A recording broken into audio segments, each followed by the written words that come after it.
하나님 감사합니다.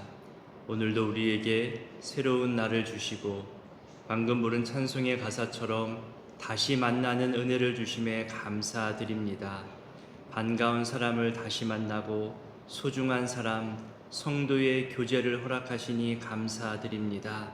서로 바라보는 눈빛이 정겹고 안부를 묻고 격려하는 대화가 참 따뜻합니다.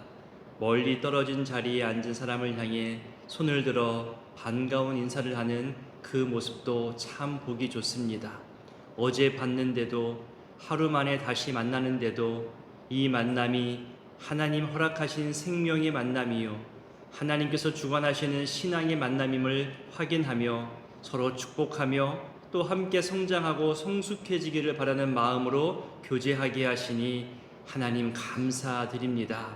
이 만남을 더욱 소중히 여기게 하시고 만날 때마다 축복하며 만날 때마다 서로 성장하는 모습을 보며 함께 감사하는 우리 성도의 교제를 허락하여 주옵소서. 더 나아가 이 땅에서의 삶을 다 마치고 저 천국에서 우리 다시 만날 것을 소망하는 천국 소망, 부활 신앙을 잃지 않게 하옵소서.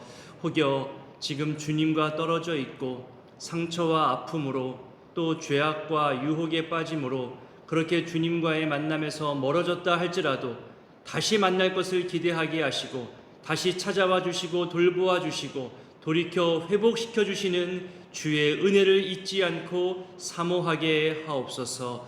하나님, 오늘 장례를 치르는 권사님 가정에 은혜를 주시기를 원합니다. 모든 여정을 순적하게 하여 주시고 하나님의 위로와 사랑이 이 모든 장례시간 가운데 드러나게 하옵소서. 가족 간 사랑과 화목 또한 확인하게 하시고 세워짐을 돌아보게 하시고 또 그 유족들의 앞날에도 함께하여 주셔서 권사님의 그 따뜻하고 희생과 또 헌신의 삶을 기억하며 믿음의 울타리를 더욱 견고히 나가는 믿음의 유족들 다 되게 하여 주시옵소서. 오늘 목장장과 전도대 모임이 있습니다. 흩어져 지내는 우리 지체들을 헤아리는 시간들입니다.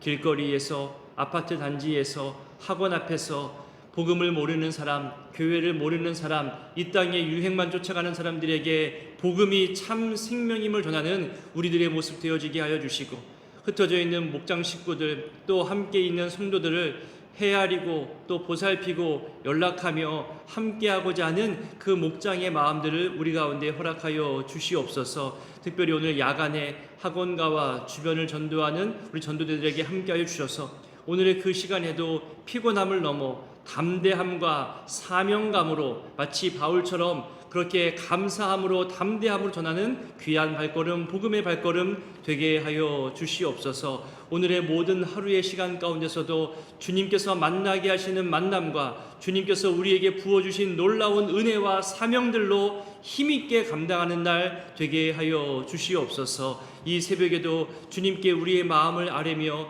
예물과 또 기도로 간구하는 모든 것들을 주님 받아주시기를 소원하옵고 이제 말씀 앞으로 나아갈 때도 말씀을 통해 말씀하시는 성경 본문을 통해서 우리에게 말씀하시는 하나님의 음성을 다 듣게 하여 주시옵소서. 함께 하실 성령님을 의지하오며 예수님의 이름으로 기도드립니다. 아멘. 오늘 말씀은 사도행전 20장입니다. 사도행전 20장은 바울이 마게도냐와 헬라를 다니면서 생겨난 일들, 그리고 청년 유두고 사건, 그리고 에베소 교회를 위한 고별 설교와 반응, 이런 주제의 내용들이 주로 나오게 됩니다. 우리 먼저 1절부터 3절까지를 읽어보겠습니다. 소요가 그침에 바울은 제자들을 불러 권한 후에 작별하고 떠나 마게도냐로 가니라. 그 지방으로 다녀가며 여러 말로 제자들에게 권하고 헬라에 이르러 거기 3달 동안 있다가 배 타고 수리아로 가고자 할 그때에 유대인들이 자기를 해하려고 공모함으로 작정하니. 어제 살펴본 내용처럼 바울이 전하는 복음 때문에 에베소에서 소동이 있었죠. 주일날 설교했던 내용과도 연관이 있습니다. 바로 자기 이익, 자기 생업과 수입, 돈 앞에서 신앙이 어떻게 될까, 이것으로 고민하고 소동이 일어난 거죠. 사람이 손으로 만든 것은 다 우상이라고 말하는 바울의 말과 또 그 지역에서 아데미 신전, 아데미 신상, 아데미 조각상을 가지고 또 상업으로 먹고 사는 그런 사람들이 이 현실 문제를 가지고 바울이 전한 복음과 부딪히게 되었습니다. 다른 것보다도 훨씬 더 오랜 시간 머물면서 복음을 증거하고 사람들과 만나며 지냈던 곳인데 이런 소동이 일어나게 된 거죠. 우리 신앙생활도 그렇지 않던가요? 안 그럴 것 같은데 맨 처음 교회에 나와서 새가족으로 지내면 다 같이 친절한 모습으로 대해주고 이것저것 안내해 줍니다. 많은 배려도 있지요. 그러나 곧 홀로 서야 할 때가 다가옵니다. 다양한 사람들과 만나면서 의견 충돌이 생기기도 하지요. 내 경험과 내 생각이 이 교회의 전통이나 교회가 가지고 있는 정서와 다름을 느끼기도 하면서 어쩌면 약간의 마음속에 갈등도 생겨날 것입니다. 매일매일 만나는 학교나 일터와 같지 않고 일주일 단위로 만나고 한 달 단위로 또 주요 결정들이 생겨납니다. 그러다 보니까 내가 사는 문화 속에서보다 소통이 느리기도 하고 뭔가 더딘 느낌에 답답해하는 마음도 생겨날 수 있겠지요. 우리 교회 공동체가 시험 봐서 들어온 것도 아니고 또 일정 자격 기준을 가지고 들어온 것도 아니다 보니까 경험의 차이, 이해의 차이, 또 오해가 생겨날 수도 분명히 있습니다. 때로는 목소리 큰 사람 이야기만 듣는 거 아닌가? 요청하는 것만 들어주고 요청하지 않고 참는 사람들은 들어주지 않는 것인가? 그런 오해도 생겨날 수 있습니다. 오래 다닌 사람들만 더 존중받는 것인가? 또는 그 반대의 모습도 보게 됐죠. 다 이렇게 다양한 모습, 복잡한 모습이 교회 내에 존재하고 있고 또 언제든지 생겨날 수 있습니다. 그런 문제 상황이 생겨났을 때에 자연스럽게 시간이 지나면서 풀어지는 것들이 있을 것이고요. 또 누군가는 빨리 앞장서서 나가서 설명하고 조율해야만 해결되어지는 그런 상황도 분명히 우리 가운데 있을 겁니다. 또 해결되어진 것 같아도 또 생겨날 때가 있겠죠. 또 해결할 수 없는 것 같아 보여도 신기하게 하나님 은혜로 해결되어지는 것들도 우리는 경험하게 됩니다.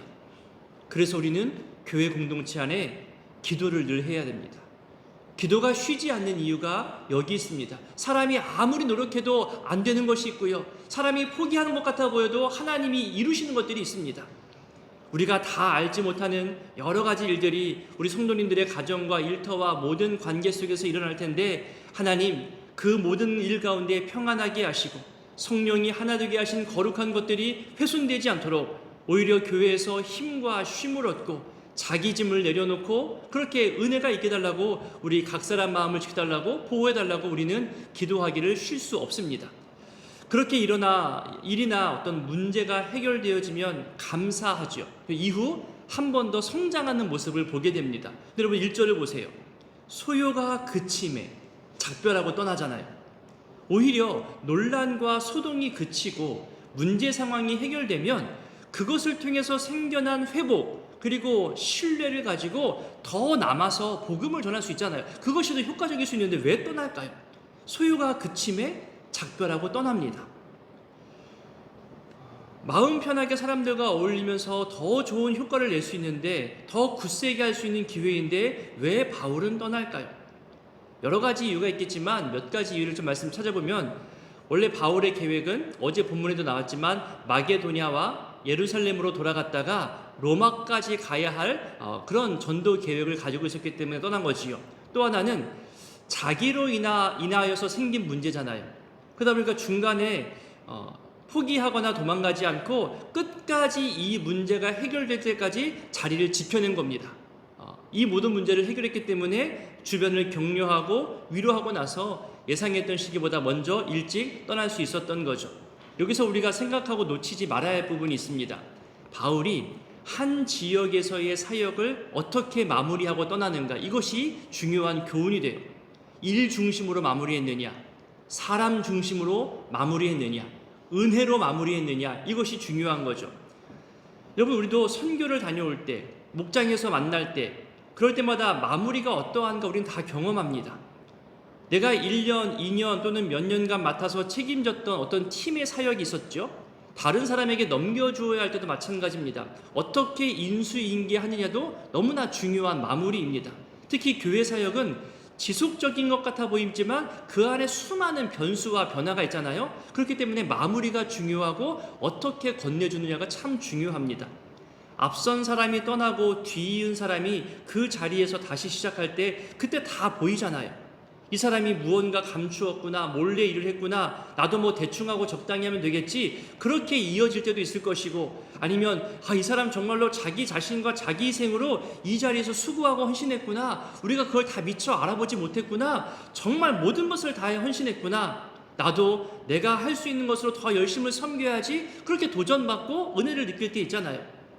교회에서든 일터에서든 모든 관계와 변화 속에서 마무리를 잘하고 떠나보냄과 맞이함을 잘 할 수 있게 되기를 바랍니다. 그런 기회의 시간이 왔을 때 그 기회의 시간을 너무나 놓치지 않았으면 좋겠습니다. 따뜻함으로 또 그리고 지혜롭게 그렇게 우리가 이 기회를 놓치지 않았으면 좋겠습니다. 여기서 권하다라는 말이 1절과 2절에 나오죠. 가까이 불러서 이야기한다는 뜻입니다. 어떤 이야기냐면 위로와 격려, 그리고 동시에 주의와 경고의 말입니다. 신앙을 지키기 쉽지 않은 상황 속에서 위로하고 격려하면서 그들로 하여금 신앙의 용기를 더해 주었죠. 그리고 또 여러 가지 유혹의 상황과 문제들 앞에서 주의해야 할 모습, 그것을 경고하면서 더욱더 신앙생활을 강하게 용기를 불러줬다는 겁니다. 자신은 떠나지만 주의 성령이 에베소 교회를 든든히 지켜줄 것을 성도들에게 확인시켜주고 떠나는 거죠. 그 다음 장소에서도 3절 초반에 보세요. 석 달 동안 있다가 다시 떠나죠. 이 석 달 동안 학자들이 평가하고 해석하기를 대부분 고린도 지역에서 보내면서 이때 바울의 최고의 걸작이라 할 수 있는 로마서를 써서 보냅니다. 내가 스페인 지역까지 복음을 전하려 가는 그 계획 속에서 내가 로마를 들렀다 갈 계획이 있다. 너희들의 신앙을 위해서 미리 이 편지를 보낸다. 그런 내용으로 로마서를 써서 보냅니다. 이런 모습을 통해서 알 수 있는 게 보여지잖아요. 바울은 늘 다음 사역지를 준비하고 있었구나. 여기서의 복음을 전하고 난 다음에 성령이 이끌어 가시는 것을 기본으로 하지만 늘 하나님께서 이끌어갈 다음 사역지를 위해서 기도하고 준비하며 그들에게 격려의 말을 했었구나. 물론 바울의 계획대로 다 된 것도 아니겠지만 바울은 늘 다음번을 미리 전하면서 서로 간에 상호 간에 준비할 수 있도록 했다는 거죠. 근데 여러분, 그렇게 잘 마무리하고 떠나도, 성령의 인도하심으로 떠나도 악하고 적대적인 사람은 늘 끊이지 않습니다. 휘저어 놓을 때 있습니다. 끝까지 쫓아와 회방하고 위험에 빠뜨릴 때도 있죠. 3절 후반이 그렇습니다. 유대인들이 공모해요. 원래는 바울이 배를 타고서 예루살렘으로 가려고 했었거든요. 근데 이 배가 어떤 배냐면은 절기를 지키기 위해서 수많은 유대인들이 예루살렘 쪽으로 가는 그런 절기로 인한 그런 배인 겁니다. 그런 순례객들을 태우는 배인데, 그러다 보니까 유대인들이 많이 타죠. 이런 정보를 바울이 늘 확인하고 있었고 또 듣고 있었던 겁니다. 유대인들을 위한 복음의 기회로 여겨져서 이 배를 타려고 계획했던 거죠. 그런데 자기를 해하고자 하는 적대적인 유대인들이 공모해서 우리도 그 배에 타자, 도중에 기회를 엿봐서 바울을 죽이고 바다에 던지자, 이런 살해 공모를 꾸몄고 그 내용이 바울에게까지 지금 전해진 겁니다. 그래서 시간이 더 걸리지만 백길이 아닌 육지길로 돌아가기로 작정하고 떠나는 거죠. 여기서도 몇 가지 해석이 더 있습니다. 바울은 본인이 여러 가지 계획이 있음을 미리 말하지만 그 계획들을 실천하고 실행하기 전에 늘 기도하며 방향성을 물었다는 거예요. 그래서 배를 타고 가려 했던 이 계획 속에서도 먼저 기도하던 중에 이런 계획을 듣게 되고 성령의 인도하심으로 여기고 육지로 그 계획을 돌린 거죠. 고집하지 않았다는 겁니다. 그래서 기도가 또 중요한 겁니다. 기도 속에 방법이 나타납니다. 기도 속에 우리가 생각지도 못했던 하나님의 응답이 보여집니다. 설사 구체적인 답이 아니라 할지라도 방향성만큼은 하나님이 알게 해주신다는 거죠. 놀라운 은혜의 경험들이 기도하는 가운데 생겨납니다. 그래야 기도하는 가운데 응답받아야 하나님이 주셨구나, 하나님이 응답하셨구나, 우리도 그렇게 믿음의 고백을 할 수 있는 거죠. 이제 좀 넘어가서 7절부터는 청년 유두고 사건이 나옵니다. 7절부터 우리 12절까지를 함께 읽어보겠습니다. 그 주간의 첫날에 우리가 떡을 떼려 하여 모였더니 바울이 이튿날 떠나고자 하여 그들에게 강론할세 말을 밤중까지 계속하매 우리가 모인 윗다락에 등불을 많이 켰는데 유두고라 하는 청년이 창에 걸터 앉아 있다가 깊이 졸더니 바울이 강론하기를 더 오래 하매 졸음을 이기지 못하여 3층에서 떨어지거늘 일으켜 보니 죽었는지라. 바울이 내려가서 그 위에 엎드려 그 몸을 안고 말하되 떠들지 말라 생명이 그에게 있다 하고 올라가 떡을 떼어 먹고 오랫동안 곧 날이 새기까지 이야기하고 떠나니라. 사람들이 살아난 청년을 데리고 가서 적지 않게 위로를 받았더라. 바울의 열정과 주변 사람들과의 만남이 느껴지죠. 7절에 보니까 떠나는 날을 앞두고 밤중까지 강론하며 사람들과의 만남을 가졌다고 성경은 말하죠. 동시에 여기서 무엇을 알 수 있냐 하면 당시 노예들과 일꾼들이 많았거든요. 근데 이들은 밤 시간이 아니면 자기 시간이 없었던 거예요. 낮에는 주인에게 속하여서 그렇게 일할 수밖에 없었던 그런 사람들이다 보니까 낮에는 온전히 자기 시간을 더해서 복음을 들을 기회가 없었던 거죠. 그래서 이 지역에서 해지는 시간이 보통 7시쯤 되는데, 그래서 이 노예들과 일꾼들은 해 뜨면서부터 해지는 그 7시까지 자기가 속한 곳에서 땀 흘리며 그 자리를 지키고 일해야 했던 거죠. 그리고 하루 일과를 정리하고 나서 그 고단함과 피곤함 속에서 7시 이후 해가 진 다음에 말씀을 들으러 모이는 그 열심을 보여준 겁니다. 11절 표현을 보세요. 저녁 시간부터 다음날 새벽까지 강론의 시간이 이어진 겁니다. 설교 형식으로 전하기도 했고 토론식으로 서로의 질문과 대답도 하면서 그 긴 시간 밤새 이야기를 나눈 거죠. 7절에 보세요. 회당에서 모인 게 아니에요. 어느 한 사람이 제공한 집에서 모였죠. 바울이 주로 회당에서 복음을 전했지만 자기 집이나 공간을 내어서 모이는 그런 모임에도 많이 참여했습니다. 회당에서의 모임과 같은 성격, 그러니까 종교적 성격을 가지고 집에서도 모였던 겁니다. 우리도 그렇잖아요. 교회에서 모이는 종교적 모임, 신앙적 모임과 마찬가지로 내 집에서, 이웃집에서 우리 목장 모임 할 때도 있잖아요. 신방할 때 있잖아요. 그것이 사적 모임이나 교제로만 끝나는 것이 아니라 공적 모임이고 신앙의 모임처럼 그렇게 내 집을 내어드리고서 신앙적 모임을 할 수 있었던 겁니다. 물과 간식과 여러 가지도 준비했겠죠. 그렇게 내어준 사람이 있었다는 거예요. 초대교회에 부응했던 여러 가지 이유로 성령의 역사와 복음을 전하는 사역자들도 있었지만 바로 이렇게 자기 것을 내어놓고 희생하는 섬김과 희생과 헌신의 사람들이 있었기 때문에 초대교회가 부응할 수 있었던 겁니다. 8절에 보니까 등불을 많이 켰다고 합니다. 밤이 되고 어두워지니까 바울의 얼굴도 잘 보여지지 않았죠. 말로만 들을 수 있는 게 아니잖아요. 표정, 제스처 모든 것이 다 설교의 부분이기 때문에 바울의 얼굴을 더 잘 보기 위해서 또 함께 반응하는 사람들, 오가는 사람들을 위해서 등불을 여기저기 많이 켰을 겁니다. 그런데 등불을 많이 켜게 되면 연기가 나죠. 오늘처럼 이런 전기 형광등이 아니잖아요. 불을 켜다 보니까 연기가 나면 산소가 조금 부족해지고 그러다 보면은 쉽게 졸음이 다가옵니다. 그러니까 누가는 의사잖아요. 그러니까 의사가 이 청년 유도고가 졸 수밖에 없었던 이런 환경을 미리 언급하고 있는 겁니다. 성경은 그리고 바울은 이 유두고를 비롯해서 청중이 졸고 있는 것을 문제시 삼지 않았습니다.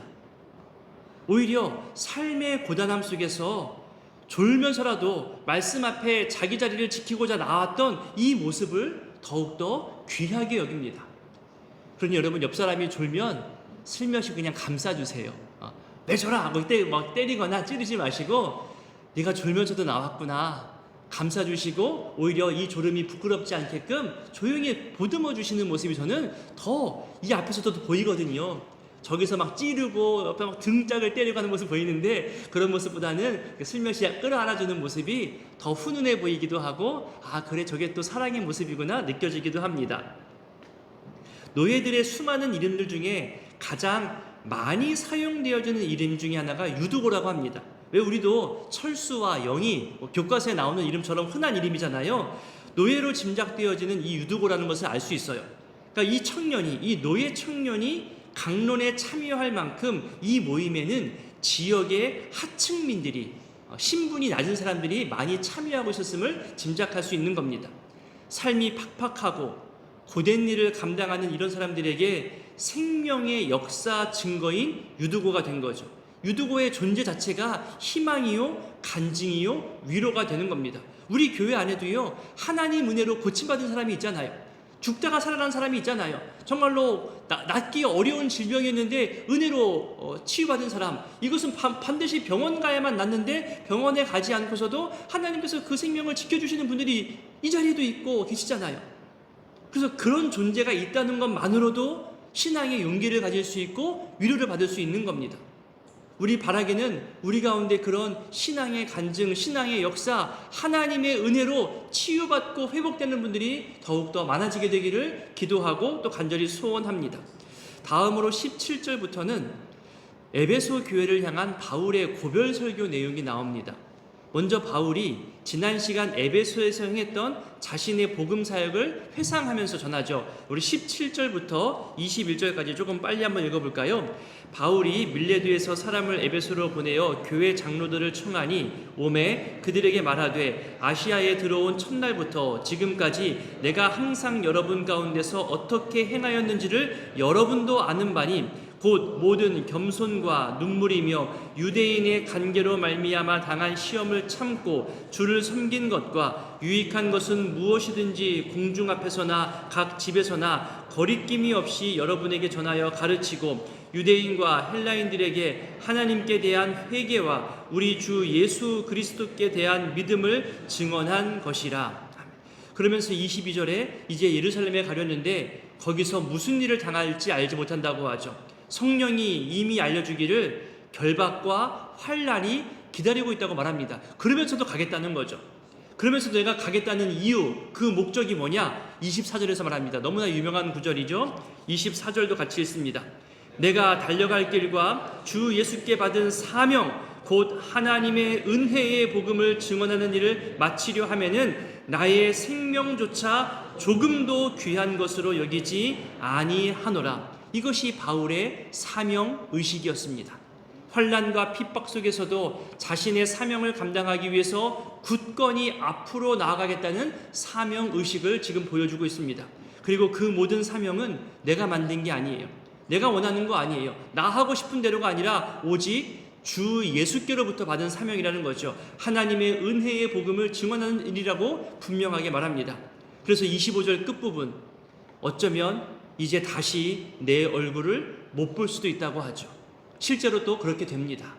이제 28절을 보니까 여러분이 이런 장로의 직분, 집사의 직분, 그런 교회의 직분을 받은 것은 하나님이 자기 피로 사신 교회를 보살피게 하심이라고 직분자들에게 분명한 목적을 권면하고 있죠.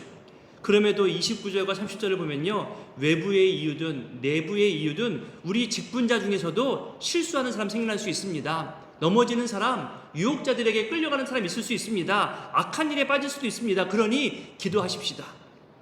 은혜와 말씀을 기억하자, 그렇게 권면하고 있습니다. 우리 32절을 함께 읽어보겠습니다.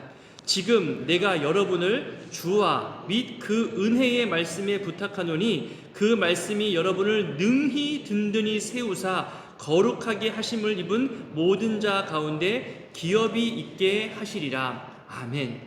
은혜의 말씀이 늘 우리 가운데 있으면 집이 지워지듯 세워져 간다는 거예요. 그러니 교회 리더십들은, 특별히 중직자들, 직분자들은 이 복음의 말씀, 은혜의 말씀 앞에 늘 함께 가까이 살아가야 함을 강조하고 있는 겁니다. 그러면서 35절에 주는 것이 받는 것보다 복이 있다고, 직분자들 너희들은 먼저 희생하며 내어주어야 함을 우리에게 말해주고 있는 겁니다. 마지막 어떻게 말하는지 볼까요? 36절부터 38절까지를 읽어봅니다. 이 말을 한 후 무릎을 꿇고 그 모든 사람들과 함께 기도하니 다 크게 울며 바울의 목을 안고 입을 맞추고 다시 그 얼굴을 보지 못하리라 한 말로 말미암아 더욱 근심하고 배에까지 그를 전송하니라. 이별의 모습을 보여주죠. 크게 세 가지 모습이잖아요. 함께 기도하면서 이별했습니다. 서로를 향해 서로 울면서 기도했죠. 또 그리고 이별했죠. 맨 마지막에 끝까지 전송하며 헤어집니다. 이것이 참 보기 좋은 이별입니다. 교회를 향한 바울의 사랑과 열정이 나타나고요. 또 바울을 향한 교회의 사랑과 염려와 축복이 함께함을 보여줍니다. 멋진 이별이, 이처럼 멋진 이별이 초대교회에도 좋은 영향을 주었던 거죠.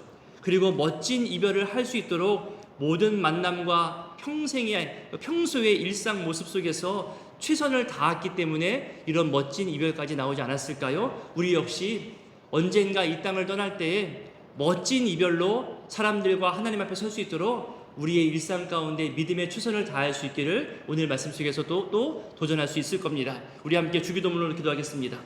하늘에 계신 우리 아버지, 아버지의 이름을 거룩하게 하시며 아버지의 나라가 오게 하시며 아버지의 뜻이 하늘에서와 같이 땅에서도 이루어지게 하소서. 오늘 우리에게 일용할 양식을 주시고 우리가 우리에게 잘못한 사람을 용서하여 준 것 같이 우리 죄를 용서하여 주시고 우리를 시험에 빠지지 않게 하시고 악에서 구하소서. 나라와 권능과 영광이 영원히 아버지의 것입니다. 아멘.